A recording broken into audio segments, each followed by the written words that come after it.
1 month of owning a Lamborghini. Wow, it's been a crazy trip so far. I will say I've been kind of just letting the car just sit around quite a bit, so I'm going to do the best I can with this 1 month review. If you saw the 1 week review video, this may be quite similar to that one, so just keep that in mind. I've only driven the car probably less than 10 times so far. Again, this is a car that I love to just kind of have around, not necessarily drive it every single day, but as like a weekend car. The car's sound is probably one of the biggest things that just completely blew me away about this car. In person, the sound of the vehicle just sounds insanely nice compared to any other car that I've ever heard before. Again, that is to be expected because the vehicle is a V10. Now, I will say my first month has been quite anxious about this. There's been a few different things that I have been just kind of revolving in my mind, and I'm still trying to get over a lot of the anxious thoughts that are coming with this car.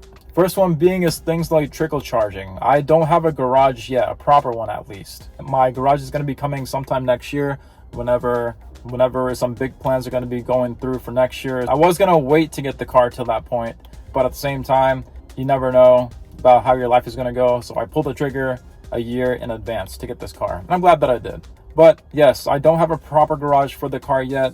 So one of the things that I'm really worried about is trickle charging the car. Now, if you don't already know, Lamborghini drivers don't really drive their cars around a whole lot. If they don't drive the car for more than 2 weeks, you have to trickle charge the car or else the battery's going to go flat.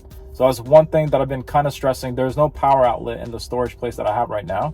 So I will have to kind of get really creative on how to make sure I top off the battery every week or every 2 weeks throughout the winter time. The other thing too, this car, you could just drive for an entire day and it would never get old. It would never get old. I could literally drive this car probably 500 miles in a single day and it just feels so good. A part of me really wants to just drive the car all the time. The other part of me, my logical side, is letting me know that I do want to keep this car for a very long time, probably up to 4 or 5 years. Since it's the last V10, it's going to be something cool to hold on to.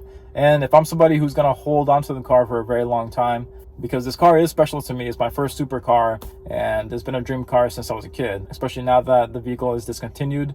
So the other part of me doesn't want to put on too many miles on the car itself. I try to limit myself about a good low 50 miles a week, which is really low. I'm going to try to just keep the total miles throughout the whole entire year for this car, just at 2,500, which is really low. But again, the reason why I'm doing that is to just drive the car on special days, like awesome days on the weekends. Not only that, but I do want to maintain the value that this vehicle has. The vehicle currently has about 12,000 miles on it, and the vehicle is a 2020, so the miles to year ratio is pretty good already on this car. But again, I want to keep this car for a really long time. It's really special to me, so I do want to just limit the miles. So that's a huge kind of back and forth that I'm having, is the fact that I want to drive the car, but at the same time, the other part of me is just saying, hey, just stay chill, just drive the car on special days, good days, and just enjoy it, just bits and pieces here and there.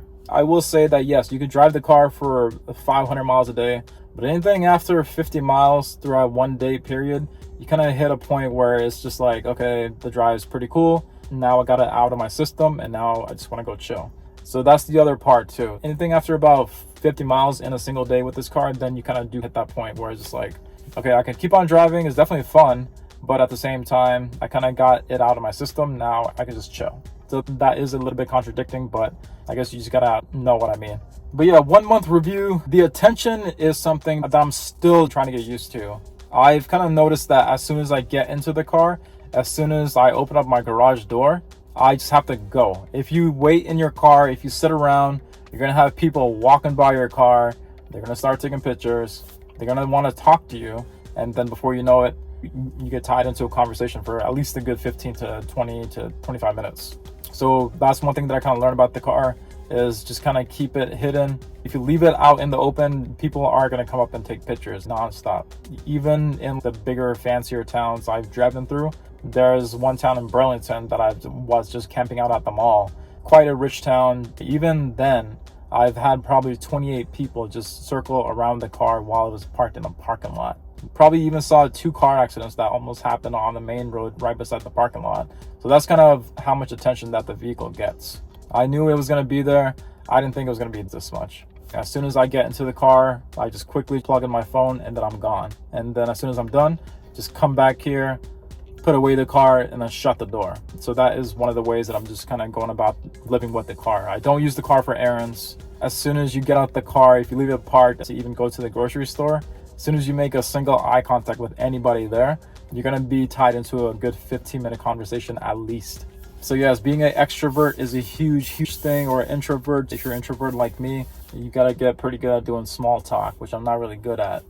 1 month review, gas is really good. I didn't think that the gas mileage on this car was going to be pretty good. It's not good. I think I'm getting like 13 miles a gallon or whatever. It's pretty crappy compared to a fuel efficient car, but it does come with a really big tank. I think it's 21 gallons, 22 gallons. Each fill up that I do with 93 octane is about 80 bucks. I can drive on that for almost 250 to 300 miles if I'm going pretty slow. I'm not driving the car a whole lot, so I kind of just have to fill up the gas probably almost once a month, which is really cool.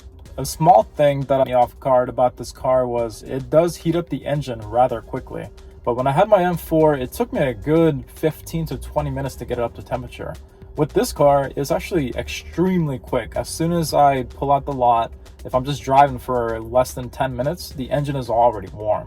So that is one really cool thing about this car that I didn't really see coming. The engine heats up really quick. Granted, you still kind of have to keep low on the gas because you want to make sure your tires are up to temperature too, so that you don't slip off the road. But the engine does heat up pretty quickly. So that was one thing that I kind of picked up on. This one I have also mentioned, but visibility in this car, especially the EVO Spyder, the convertible, is pretty bad. It does look cool though. You kind of feel like you're in a tank or a fighter jet, so that part's cool. But one of the biggest things is that I have a hard time trying to drive the car fast, mainly because I have to triple check my mirrors. And then the back mirror right here, I'm about 5'10" or so. My hair is already touching the top of the convertible here. So there's only probably about that much space above my head. And if I try to raise the seat more, which I could, it would screw up my hair. But at the same time, this part right here is really high up too. So whenever I'm looking out my rear view mirror, I can only see half of the vehicle behind me just from the windshield up. So visibility is really tough. That is one thing to kind of watch out for. Another dislike about the vehicle, again, I'm probably saying a few dislikes about the car right now, but I do overall love the car. Not really intuitive. There is a screen right below this phone here that I'm recording on where you can do things like adjust the AC and radio and all that. You have to click on 2 different screens or make 3 different taps to control the volume. This car is really track focused, so it's not really geared to that intuitiveness that you would get with other cars. You have to go into the screen, tap on 3 different things to even adjust the volume. There is a new software update that the car needs where you can do a 2-finger drag on the screen to adjust the volume, so that I still have to do. But for the time being, there's 3 different clicks on the screen to adjust the volume. Really annoying. Let's mention one of the good things. The biggest thing I've kind of learned about the car is the experience. The experience you get with the car is just phenomenal. I'm extremely glad I got the Spyder. Having the top down with the V10 right behind you just makes it a extremely rewarding feeling or experience. Makes your day. Whenever you're driving this car, even for 15-20 minutes just straight down the highway with the top down, your emotions just go out the roof, and any stress that you're feeling just kind of goes out the window. Once you put the car away, the rest of the day just kind of goes really good. You feel really good about yourself. The experience of the vehicle does make a bad day into a really good day. So that's a huge thing. But I will say that is quite my 1 month review. As I keep owning the vehicle and driving it a bit more, then I'll have a whole lot more thoughts along the way. In terms of maintenance and all that stuff, as long as you don't drive the vehicle too much, you don't have to worry about it too much. I think oil changes are $1,000 every year. And you may have to do like little things like filters and spark plugs and stuff like that. But I'm not somebody who's going to be driving the car a whole lot. Tires, I think tires only last like 10,000 miles too. But again, I'm not going to be driving the car a whole lot. I don't have to worry about gas too much. It's probably 80 bucks a month. Also, next video is going to be a POV driving video. So definitely stay tuned. It may come before this one too. I'm not exactly sure. But I do have a GoPro right here ready to go. And I'm about to go for a drive and strap a GoPro around my big ass forehead. So make sure you guys tune into the channel, subscribe, like the video, and I do videos on everyone's questions. So if you have a question, write it down below and then we'll do a video on that. Thank you all for watching until the end of the video. The blueprint about my mindset is right down below, and I will see you all for the next one.